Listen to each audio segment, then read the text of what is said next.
चला तर आपण आज पुणे येथे जाणार आहोत. पुणे येथील घटना घडलेली आपण बघू. पुणे तिथे काय होणे. पुणे म्हणजे शिक्षणाचे माहेरघर. पण आता काय नवीन नवीनच घडायला लागलं. नवीन नवीन घडायला लागलं. आता माणसाने विश्वास ठेवायचा तर ठेवायचा कोणावर, हे एक विषय आहे. आता जीवनसाथीवर विश्वास ठेवावा की नाही ठेवावा हे पण प्रश्न आहे. काय जमाना आला बघा. 30 वर्ष लग्नाला झाली पण बायको नवऱ्याची झाली नाही. 30 वर्षात बायको नवऱ्याची झाली नाही तर 10 वर्षाचं प्रेम त्याच्यासाठी त्या बाईनं नवऱ्याचा घात केला. काय कमी होतं त्या बाईले? जीवनात काहीच कमी नव्हतं. पैसा, धन, दौलत, ऐश्वर्य, शेती, बाडी, सर्व गोष्टी होत्या. काही कमी नव्हतं. पण सर्व नाकारल्या प्रेमापुढे. आणि एक वडापाव विकणारे गृहस्थ, त्यांचा मुलगा, त्यांच्यासोबत बाईने प्रेम केलं. जीवनसाथीसोबत गद्दारी केली. बघा, आपण घटना बघणार आहोत. आमदार योगेश टिळकरांच्या मामाची हत्या मामीकडूनच झाली.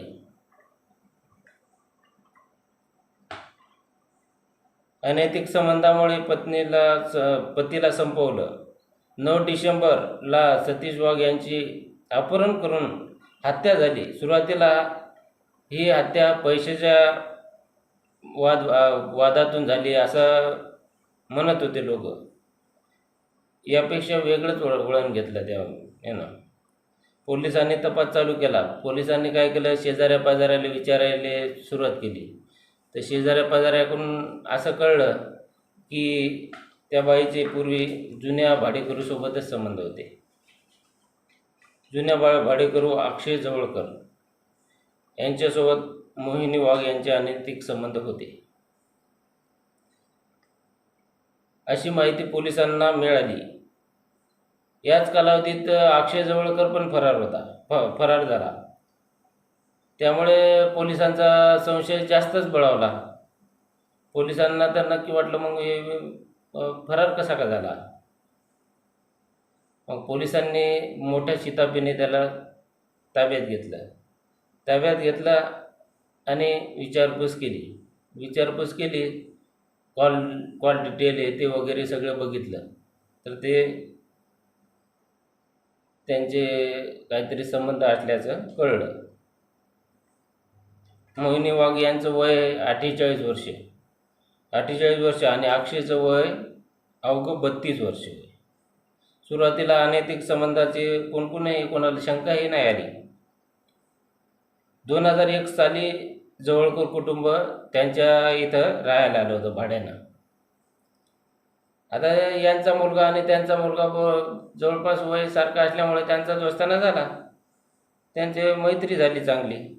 2013मध्ये अक्षयचे आणि मोहिनी वाघ यांचे अनैतिक संबंधाला सुरुवात झाली. म्हणजे यांचं सुख जुळलं.